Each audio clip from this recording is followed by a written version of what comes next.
Halo teman-teman, saya mau cerita tentang pengalaman mama saya kena kanker liver stadium 4.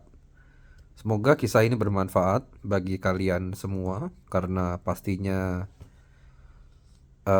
ya pastinya sangat wajar kalau ada teman atau kenalan kalian yang kena kanker dalam macam apapun. Om saya juga meninggalnya kena kanker paru-paru.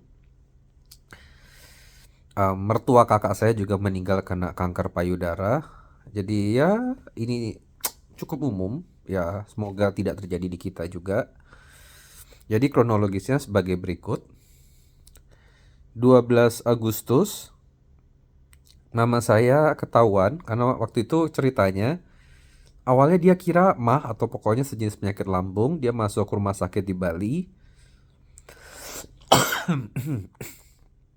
Kemudian dokternya bingung gitu. Ini ada apa nih? Jadi sorry saya lupa cerita. Mama saya tuh seumur hidupnya relatif sehat.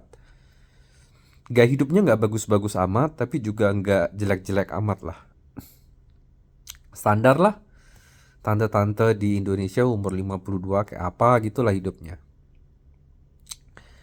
Jadi dia ke rumah sakit di Bali, kemudian di sana dokternya merasa bingung ada apa. Nah setahun ini juga dia tiap tiap minggu, seminggu sekali, 2 minggu sekali ke rumah sakit.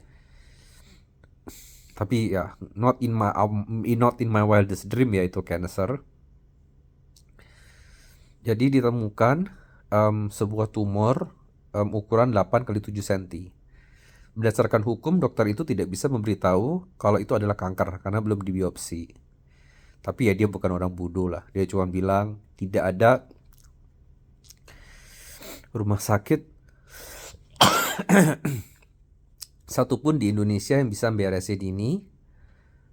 Jadi kecuali satu, Darmais di Jakarta. Selain Darmais di Jakarta, kamu nggak usah mimpi ada yang bisa beresin ini. Kamu terbang aja langsung. Kalau nggak ke Singapura ya ke Kuala Lumpur. Em, Tentunya kita panik dan secepatnya kita pesan tiket pesawat. Tanggal 16 Agustus kita sudah sampai di Kuala Lumpur dan 17 Agustus kita sudah sampai di Prince Court. Kenapa Prince Court? Adik saya kuliah di Kuala Lumpur kebetulan dan ya kebetulan cuma itu saja yang slotnya available untuk konsultasi tanggal 17 Agustus itu. Sebenarnya sih rencana awalnya kita bakal nyari second atau third opinion ya, tapi begitu nyampe sana terkesima dengan Dr. Hajit Singh, hepatologis, jadi ya udah, sudahlah sini aja bagus kok gitu. 17 Agustus sampai di sana dan malah disuruh tes gitu. Disuruh ngambil PET scan, habis itu dibiopsi. Jadi banyak tuh tesnya. Tes jantung, tes gula darah gitu. Mama saya diabetes BTW. Selama ini dia denial. Ternyata diabetes.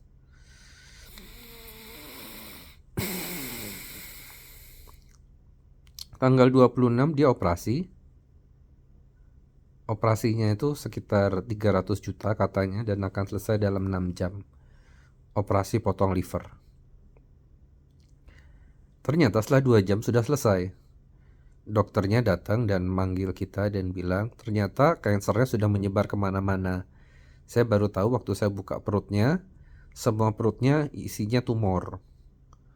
Jadi ini bukan stadium 1B atau stadium 2 seperti yang kita pikirkan sebelumnya, tapi stadium 4. Jadi hepatologisnya sudah angkat tangan. Nah itu sudah siap-siap, oke, 6 bulan lagi orang ini mati gitulah pikiran kita waktu itu. Tanggal 28 kita ketemu onkologis, dokter kankernya, dan ngobrol-ngobrol. Ya intinya sih awalnya kita kayak tim anti kemo karena kan stigma kemo di masyarakat tuh jelek sekali ya. Tapi ternyata terjadi perubahan ya dalam teknologi. Jadi sekarang kemo itu digabung dengan imunoterapi dan ya gitulah imunoterapi. Jadi imunoterapi yang terbaru ada obat namanya Duvarlumab. Dan Duvarlumab ini baru disahkan 22 Oktober tahun 2022. dan baru dimulai dites di manusia itu 2020. Keseluruhannya, Duvarlumab dan kemo dan dokter dan rumah sakit itu 130 juta rupiah. Sorry. Tebak berapa harga Duvarlumabnya? 107 juta. Jadi semua kemoterapi, dokter, tes darah, apa-apa tuh cuma 23 juta. Duvarlumabnya sendiri itu 107. Ya ngomong biaya operasi yang tadi saya lupa cerita, kan harusnya 300 jutaan kan, tapi gara-gara operasinya dibatalin jadi cuman 100 juta gitu. Itu udah semua sama rawat inap apa segala macem. Jadi yang kayak saya harus bilang saya makasih sama dokter Rajit Singh karena tahu sama tahu kalau dia melakukan operasi itu dia pasti dapat bagian ya. Wajar lah dia dapat uang dari hasil kerja yang dia lakukan. Jadi kalau dia mau potong liver mama saya juga siapa yang tahu? Hanya dia sendiri yang tahu. Tidak ada orang yang bisa mencegah atau ngasih tahu dia kalau dia salah. Tapi saya sangat respect karena dia punya hati nurani untuk istilahnya udah selesai itu loh. Selesai gitu. Nah, jadi tanggal 28 kita ketemu onkologis, 29 kita kemo yang pertama, dan 4 September kita kemo yang kedua. Jadi kemo tuh cara mainnya kayak gini. Tanggal 29 itu kita kemo 1, tanggal 4 September sebenarnya 6 ya harusnya, tapi mama saya minta dia percepat dikasih 6 September. Jadi 4 September, jadi selisih 6 hari. Itu kemo 2.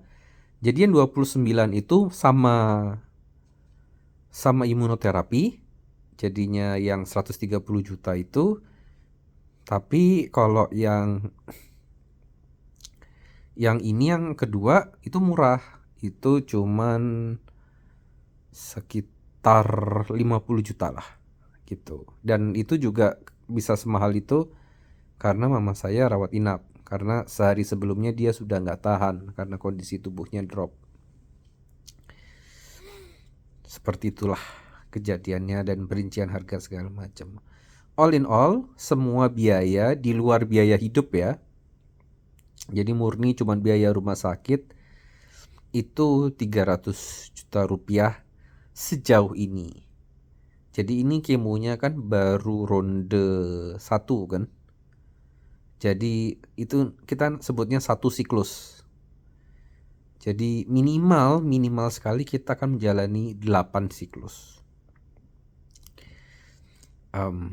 Jadi ya tapi Duvalumab itu buy one get one free. Jadi yang tadinya 130 juta mungkin habis ini cuman 80 juta lah gitu. Ya hitung sendirilah ya, kurang lebih segitu. Jadi ada beberapa hal yang kita lakukan dengan benar, siapa tahu ini terjadi di kalian. Yaitu kita langsung ke Malaysia. Jadi sejak kita tahu kita langsung ke Malaysia, kita tidak buang-buang waktu. Karena beda penyakit, beda penanganan. Setahu saya kalau stroke itu malah jangan terbang, tapi kalau cancer itu terbang secepat-cepatnya. Karena you never know, 1 minggu bisa sangat berharga gitu. Jadi ketika onkologisnya bilang, saya nggak maksa kamu kemo, saya kasih kamu waktu untuk berpikir kemo atau tidak, tapi jangan ketemu saya lebih dari 2 minggu. 2 minggu dari sekarang itu sudah terlambat sekali. Kamu mikir maksimal seminggu lebih sedikit gitu. Jadi bayangkan segitunya gitu loh. Seminggu 2 minggu, nggak usah ngomong sebulan 2 bulan. Seminggu 2 minggu itu sangat amat berharga. Jadi keputusan kita untuk langsung ke Kuala Lumpur adalah keputusan yang benar. Dan yang kedua, obatnya tuh langsung ada. Jadi ternyata ada namanya kemo protokol. Itu kita dalam tanda kutip kita bisa minta resepnya. Kemudian kita akan lakukan di rumah sakit lain di Indonesia gitu. Kalau nggak salah berdasarkan hukum atau etika atau apa, rumah sakit Kuala Lumpur ini akan ngasih resep kemonya supaya kita bisa tiru. Nah masalahnya begitu kita cari tahu, Dufarlumab ini tidak ada di rumah sakit, di 2 rumah sakit di Jakarta, termasuk rumah sakit Darmais tadi, sama lagi satu apa, SMNC kalau nggak salah. Jadi ternyata memang benar kalau Dufarlumab ini di Malaysia saja nggak semua rumah sakit punya, dan di Indonesia juga susah mencarinya atau memang tidak, kalaupun ada mesti di order gitu, tidak always available. Intinya nyarinya susah lah. Nah, ini apa yang kita lakukan secara salah adalah pertama kita memutuskan untuk nginep di apartemen. 2 hari pertama di Pullman, metantang metenteng karena optimis kan. Aku pikir awal datang tes ini tes itu, operasi pulang gitu. Jadi aku pikir 5 hari juga selesai awalnya. Tapi ternyata 3 minggu. Habis itu setelah 2 hari di Pullman kita nginep di apartemen. Apartemennya booking sebulan lagi. Ya kan cuman kepake 19-20 hari gitu. Tapi ya apartemen itu jeleknya adalah sangat tidak higienis. Spray tidak diganti dan lain sebagainya. Dan kalau kita bawa orang sakit dan kita sendiri ngerawat orang sakit, dari tadi saya batuk kan juga gara-gara itu. Jadi ya janganlah sewa apartemen. Itu sebuah keputusan yang bodoh gitu. Di kakak saya. Kisah lucu. Tadi teman-teman kan tahu saya orangnya suka sumpah serapah, suka miso-miso gitu. Aku miso-miso lah. Kan aku lagi batuk-batuk, goblok, bigu apa gitu. Kemudian adik saya bilang, "Kau nggak boleh ngomong kayak gitu. You kayak cewek, you ngomel-ngomel." Terus setengah jam kemudian dia bilang, "Tapi aku juga batuk sih, kok." Jadi ya, it's a stupid decision. It's a very stupid decision to rent an apartment. Don't always go hotel. Jadi hotel yang ya tergantung ya, kalau kalian kaya ya bintang 5, kalau kalian nggak seberapa kaya ya bintang 2, bintang 3, tapi ya jangan tidur di apartemen. Itu adalah sebuah kesalahan besar.